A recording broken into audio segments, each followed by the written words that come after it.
திரு அலிமல் புகாரி, நான் உங்களிடமிருந்தே தொடங்குறேன். மத்தியில் ஆட்சி நடத்துவதற்கு மெஜாரிட்டி தேவை அப்படிங்கிற ஒரு கருத்தை தொடர்ச்சியாக பிரதமர் வலியுறுத்தி கொண்டே இருக்கிறார்.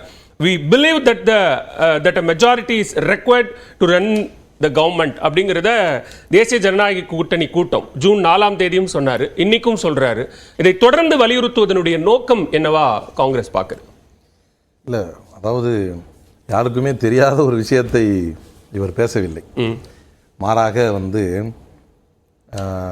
எப்போதுமே எதை நோக்கி ஒரு விவாதம் நடக்க வேண்டுமோ அதிலிருந்து திசை திருப்புவதற்கு தான் எப்போதுமே அவர் பேசியிருந்திருக்கிறார். இப்போ யார் இல்லைன்னா மெஜாரிட்டி தான் வேணும் அப்படிங்கிறத யாரும் இல்லைன்னு சொல்லலை. ஒன்று அது.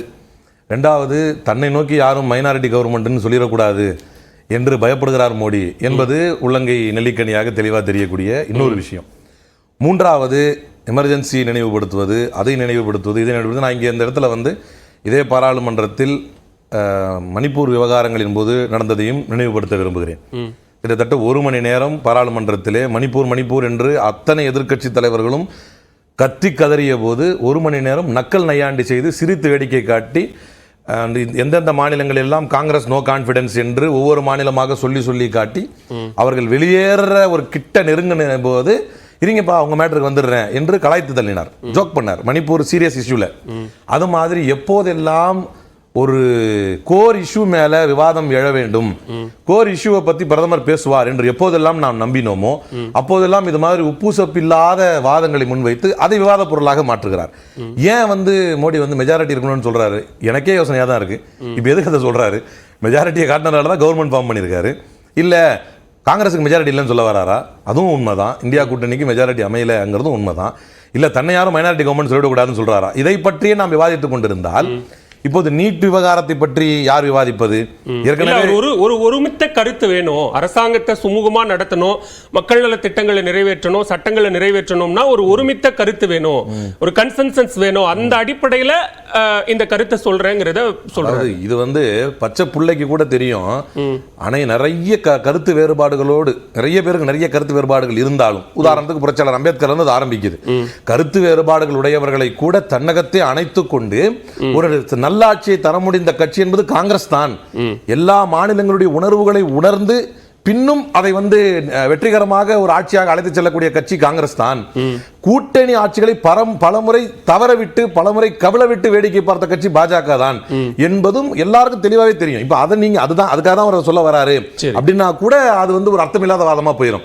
என்னை பொறுத்தவரை அது பின்னணியில எதுவும் ஒரு மறைமுக எச்சரிக்கையாகவோ அல்லது வேற ஏதோ ஒரு காரணத்திற்காக அதை தொடர்ந்து வலியுறுத்தி சொல்கிறார் அப்படிங்கிற அடிப்படையிலோ அதை இருக்குது. எனக்குமே இருக்குது. நான் என்ன சொல்றேன்னா, நம்ம அதை விட முக்கியமான விஷயத்தை பிரதமர் அட்ரஸ் பண்ணுவாரு நான் எதிர்பார்க்கிறேன். அதை விட முக்கியமான விஷயத்தை பிரதமர் பேசுறேன். என்ன சொல்றாரு? நாட்டுக்கு தேவை அவசியமான நல்ல எதிர்க்கட்சி அப்படிங்கிறாரு. எப்படிப்பட்ட எதிர்க்கட்சி? கடந்த முறை அதாவது முதல்ல பார்லிமெண்ட் அட்டாக் நடக்கும் பொழுது அப்ப அட்டாக் நடந்ததை விவாதிப்பதற்கும் அதை பற்றி பேசுவதற்கும் அனுமதித்தார்கள். பாஜகவில் இருப்பவர்களை அனுமதித்தார்கள், காங்கிரஸ் இருப்பவர்கள் அனுமதித்தார்கள் மோடி ரெஜிமுக்கு முன்னால. ஆனால் ஓம் பிர்லாவோ இவர்களோ இந்த சினிஸ்டர் எடுத்து வந்தாங்க பாருங்க, இந்த கேஸ் லீக் அவரை சினிஸ்டர் எடுத்து உள்ள கொண்டு வந்தாங்க பாத்தீங்களா? அது கண்டிக்கத்தக்க ஒரு விஷயம். அப்படி உள்ள வந்த போது அதை பற்றி விவாதிக்க மறுத்தார்கள். அதை பற்றி விவாதிப்பதை அன்டெமோக்ராட்டிக் என்றார்கள். அது வயலேஷன் ஆஃப் பார்லிமெண்டரி ப்ரொசீஜர் என்றார்கள். அதை விவாதிக்கக்கூடிய பாராளுமன்ற உறுப்பினர்களை வெளியேற்றினார்கள், அவர்களை சஸ்பெண்ட் செய்தார்கள். கூண்டோடு இத்தனை 100 எம்பிக்கள் வரலாற்றிலேயே இப்படி சஸ்பெண்ட் செய்யப்படல என்கின்ற வரலாற்றை இவர்கள் உருவாக்கி காட்டினார்கள். இவங்களுக்கு இதற்கு முன்னால் அருண் ஜேட்லியோ சுஷ்மா ஸ்வராஜோ இதை பற்றி சொல்லும் பொழுது பாராளுமன்றத்தை முடக்குவது என்பது ஜனநாயகத்தின் அழகு, ஜனநாயகத்தில் நமக்கு தரப்பட்டிருக்கக்கூடிய உரிமை என்று பேசினார்கள். பாராளுமன்றத்தை முடக்கிறது அதுதான் ஜனநாயகத்தின் சூழல் மாறி இருக்குல்ல. ஒரு பலம் பொருந்திய எதிர்க்கட்சி இருக்கு, எதிர்க்கட்சி உறுப்பினர்களினுடைய எண்ணிக்கை கூடுதலாக இருக்கிறது. அப்போ அதை ஒரு கோரிக்கையா, ஒரு ஆக்கப்பூர்வமான ஒரு அழைப்பா ஏன் பார்க்க கூடாது? நாடாளுமன்றம் சுமூகமா நடக்கணும், அந்த அடிப்படையில் ஒரு நல்ல எதிர்க்கட்சி தேவைப்படுகிறது அப்படிங்கிற அடிப்படையில் எதுவரை ஆக்கப்பூர்வமா சுமூகமா பண்ணலாம் அப்படின்னா உங்களுக்கு தொடர்ந்து சொல்லி வருகிறோம் சார். இங்க உயிர்கள் இழந்து கொண்டு இருக்கிறது, ஒவ்வொரு மாநிலத்திலும் உயிர்கள் இழந்து கொண்டிருக்கிறது. நீங்கள் உங்கள் ஆணவத்திலே தான் பேசிக் கொண்டிருக்கிறீர்கள். சமீபத்தில் கூட நிர்மலா சீதாராமன் அவர்களுக்கு லெட்டர் எழுதுறாங்க தமிழ்நாட்டிலிருந்து, எங்களுடைய நிதி ஒதுக்கீடு சம்பந்தமாக தலையிடுங்க அப்படின்னு சொல்லி. நீங்கள் தொடர்ந்து ஆணவ போக்கு நடக்கிறீர்கள், தொடர்ந்து மாணவர்கள் இறந்து வருகிறார்கள், தொடர்ந்து நீட்டில் முறைகேடு இருக்கிறது என்று தெரிந்து வருகிறது. முறைகேடு இருக்கோ இல்லையோ, அந்த முறைகேட்டை அப்பாற்பட்டு நீட் என்கின்ற ஒரு நுழைவுத் தேர்வே தேவையில்லை. 2 பாயிண்ட் இருக்கு இதுல. நீட் என்கின்ற நுழைவுத் தேர்வே தமிழகத்தையும் தென் மாநிலங்களையும் வஞ்சிப்பதற்கு கொண்டு வரப்பட்டதுதான் என்கின்ற பார்வை ஒரு பக்கம் இருந்துகிட்டே இருக்கு. அதனால தான் இன்னைக்கு ஷேம்னு சொல்லி வரலாற்று இதெல்லாம் ஒரு பெரிய அசிங்கம் தானே. இன்றைக்கு எதிர்க்கட்சிகள் இவ்வளவு தூரம் செல்ல தள்ளப்படுவது நீ சொல்றீங்கல்ல, ஆக்கப்பூர்வமாக கேள்வி எழுப்புவதற்கான வாய்ப்பு தரப்பட்டு அதை கேள்வி எழுப்பி அதை முறையாக அதை உள்வாங்க வேண்டிய ஆளுங்கட்சி அதை முறையாக உள்வாங்கி அதற்கான தீர்வை கண்டு பல மாணவர்கள் இறப்பதை தடுத்திருந்தால், அல்லது பேப்பர் லீக்கேஜ் ஆவறதை தடுத்திருந்தால், அல்லது வந்து முறை தகுதி நடவடிக்கை எடுக்கப்பட்டிருக்குல, சிபிஐ விசாரணைக்கு போயிருக்கு. எப்ப எத்தனை ஆண்டுகளாக நீட்டுடைய எதிர்ப்பு, நீட்டை பற்றிய எதிர்ப்பு எத்தனை ஆண்டுகளாக நடந்து வருகிறது?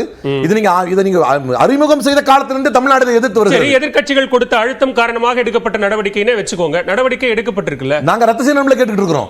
தொடர்ந்து நாம் சொல்ல வருவது என்ன, நீட்டுக்கு முன்னால தானே உலகம் போற்றக்கூடிய மருத்துவர்களை நாம் பெற்றிருக்கிறோம். நீட் வந்தது நீங்க என்ன சொன்னீங்கன்னா, வணிகமயமாக்குவதை வந்து மாற்றுவதற்காகவும் தடுப்பதற்காகவும் தான் நீட்டு கொண்டு வரும். ஏகராஜன் கமிட்டி அறிக்கை என்ன சொல்கிறது? ரூரல்ல இருக்கக்கூடிய மாணவர்களுடைய கணக்கு எடுங்க, நீட் வந்ததற்கு பின்னால் ரூரல் மாணவர்களுடைய கான்ட்ரிபியூஷன் கம்மியா இருக்குது. அதே மாதிரி ஸ்டேட் போர்ட்ல படிக்கிற மாணவர்கள் அதிகமானாங்களான்னு பார்த்தா ஸ்டேட் போர்ட்ல படிக்கிற மாணவர்களுடைய கான்ட்ரிபியூஷன் அதுக்கு அப்புறம் கம்மியா இருக்குது. இங்கிலீஷ் மீடியத்துல படிக்கிறவங்களுடைய மாணவர்களுடைய கான்ட்ரிபியூஷன் அதுக்கு அப்புறம் அதிகமா இருக்கு நீட் வந்ததுக்கு பின்னால. நீங்க வணிகமயமாக்க கூடாது. இந்த மாதிரியான இஷ்யூஸை வச்சு நாடகம் பண்றதோ, இடையூறு பண்றதோ, கூச்சல் குழப்பத்தை ஏற்படுத்துவதோ எதிர்க்கட்சிகள் செய்ய வேண்டாம் அப்படிங்கறத மென்ஷன் பண்ணியே சொல்றாரு. சாமானிய மக்கள் வாக்களித்து நாடாளுமன்றத்திற்கு தேர்வு செய்து அனுப்பிய மக்களுக்கு நன்மை கிடைக்கிற மாதிரி ஏதாவது பண்ணணும் அப்படின்னு கேக்குறாரு. அது நியாயமான கோரிக்கை தான். When parliament is used to ignore issues, when parliament is used to ignore issues, issues கொண்டு வந்து உங்களுக்கு கொடுக்கிறோம், நீங்க அதே பார்லிமெண்ட்ல அந்த இஷ்யூஸை இக்னோர் பண்றீங்க. அப்படின்னும் போது parliamentary obstruction is not undemocratic என்று சொன்னவர் அருண் ஜேட்லி. எப்ப சொல்றாரு? ராஞ்சியில. இப்ப நான் ஒரு வார்த்தையை சொல்லி சொல்றேன். when you use parliament to ignore issues, நாங்க சொல்லக்கூடிய இஷ்யூ எல்லாம் நீங்க இக்னோர் பண்ணிட்டே வரீங்க பார்லிமெண்ட்டை பயன்படுத்தி. அப்ப நாங்க பார்லிமெண்டரி அப்ஸ்ட்ரக்ஷனை கொண்டு வருவது அன்டெமோக்ராட்டிக் இல்லன்னு சொன்னது அருண் ஜேட்லியுடைய வார்த்தை. அவருடைய வார்த்தைப்படி தான் இதை செய்யறோம். நான் முதற்கட்ட பார்வையை எடுத்துக்கிற திரு புகாரி, திரு கலாநிதி வீராசாமி, இன்னைக்கு முதல் நாள், இன்னைக்கு பிரதமர் உள்ளிட்ட மூத்த அமைச்சர்கள்லாம் நாடாளுமன்ற உறுப்பினர்களாக பதவியேற்க இருக்கக்கூடிய இன்றைய முதல் நாளிலேயே எதிர்க்கட்சிகள் தங்களுடைய எதிர்ப்பை பதிவு செய்வது அப்படிங்கிறது அடுத்து வரக்கூடிய இந்த கூட்டத்தொடர் முழுவதுமாக எப்படி நடக்கும் அப்படிங்கிறதுக்கான ஒரு முன்னோட்டம் மாதிரி இல்லையா? இது டாக்டர் கலாநிதி, இது எனக்கான கேள்வியா? எஸ் டாக்டர், உங்களுக்கு தான். டாக்டர் கலாநிதி, அனைவருக்கும் வணக்கம். இல்ல, இது வந்து இன்று பிரதமர் நீங்க வந்து அவர் சொன்ன கருத்து அப்படின்றது இருக்கு இல்லைங்களா, அதாவது நாட்டை ஆள்வதற்கு ஒரு பெரும்பான்மை இருக்க வேண்டும் அப்படின்றது வந்து எல்லாருக்கும் தெரிந்தது.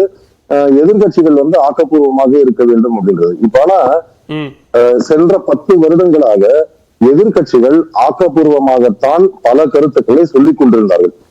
ஆனால் அவர்களுக்கு வந்து பாஜக என்றும் ஒரு தனி கட்சிக்கு ஒரு பெரும்பான்மை, ஒரு மிருக பலத்துடன் இருந்ததனால் எதிர்கட்சிகளை துச்சமாக மதித்து அவர்கள் இந்த விவாதங்களையே மேற்கொள்ளாமல், விவாதங்களுக்கு வந்து கான்ஸ்டிடியூஷனலா வந்து உங்களுக்கு வந்து ஒரு ஓட்டு போடணும் அப்படின்றது கூட ராஜ்யசபால வந்து அலோவ் செய்யாம இத வந்து இந்த வேளாண் சட்டங்கள் போன்ற பல சட்டங்களை வந்து அவர்கள் அவருடைய பெரும்பான்மை அப்படின்றத ஒரே காரணத்தை வைத்துக் கொண்டு அவர்கள் அதை திரித்துக் கொண்டிருந்தார்கள்.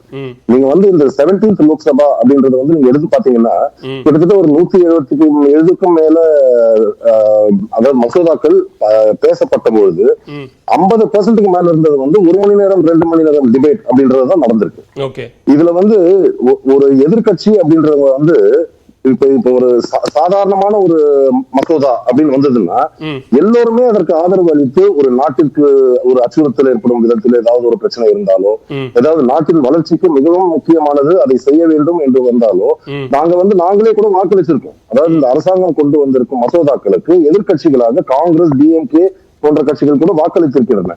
எப்ப பிரச்சனை வருது அப்படின்னா மக்கள் எதிர்ப்பு அப்படின்னு வர்றப்போ, இப்ப நீங்க வந்து எங்கெல்லாம் மக்கள் எதிர்ப்பு வருதுன்னு பாத்தீங்கன்னா, வேளாண் சட்டங்களுக்கு எதிர்ப்பு வந்தது. இந்த அக்னி பத் அப்படின்னு அந்த அக்னிவீர் அந்த ஸ்கீம் அப்படின்றது வந்து அவங்க கொண்டு வந்தது. அது மக்களிடம் இருந்து வந்த எதிர்ப்பை தான் எதிர்கட்சிகள் பிரதிபலிக்கின்றன. நீங்க வந்து பாத்தீங்கன்னா இதற்கு முன்பு இருந்த கூட்டணி ஆட்சிகள் இருந்த பொழுது ஒரு 60% மசோதாக்கள் பாராளுமன்ற நிலைக்குழுவுக்கு விவாதங்களுக்கு அனுப்பப்படும். ஆனால் இந்த முறை பாத்தீங்கன்னா 25% இல்ல 30% கூட அனுப்பல அப்படின்றதுதான் வந்து இங்க இந்த 17வது 17th லோக்சபால வந்து கொடுத்திருக்கிற ஃபைண்டிங்ஸ். அதாவது ஒரு எதிர்க்கட்சி என்பது நாங்கள் பெரும்பான்மையாக இருக்கிறோம், ஒரு மிருக பலத்துடன் இருக்கிறோம் என்றால் நாங்கள் உங்களை மதிக்க மாட்டோம் என்று சொன்னது வந்து பாஜக தான். இது நாங்கள் வந்து யாருமே வந்து இதை நாங்க எதுவுமே மாற்றி சொல்லவில்லை. இன்று வந்து அவர்களுக்கு ஒரு பெரும்பான்மை இல்லாததினால் அவர் வந்து ஒரு ஆட்சி நடத்தணும்னா மெஜாரிட்டி வேணும்ன்ற அந்த ஞானோதயம் பிரதமர் அவர்களுக்கு இன்று வந்திருக்கிறது. அவருக்கு வந்து இதுக்கு மேலேயாவது இப்போ நாங்க வந்து எதிர்கட்சி என்றால் எதிர்மறை கருத்துக்களை சொல்வோம், எதிர்மறை கொள்கைகளை கொண்டவர்களாக இருப்போம், இதுதான் எதிர்கட்சி அப்படின்னு